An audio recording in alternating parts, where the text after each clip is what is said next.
Hello guys, for today's video, nandito kami ngayon sa farm. Sa farm ng hindi namin kakilala para bumili lang ng gulay, alright.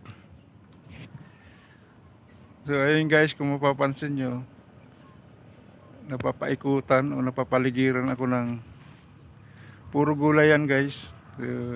Pumunta lang kami rito para bumili para sa magiging ulam namin mamaya. Since diabetic ako, ang gulay lang. Kaya dapat puro gulay lang kinakain ko. Siyempre, kasama na rin yung buong pamilya sa pagkain ng gulay.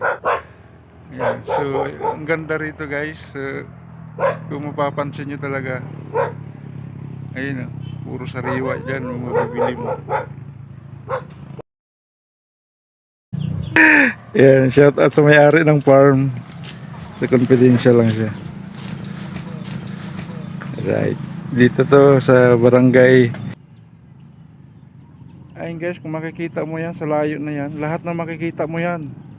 Ayan, kung mapapansin nyo guys.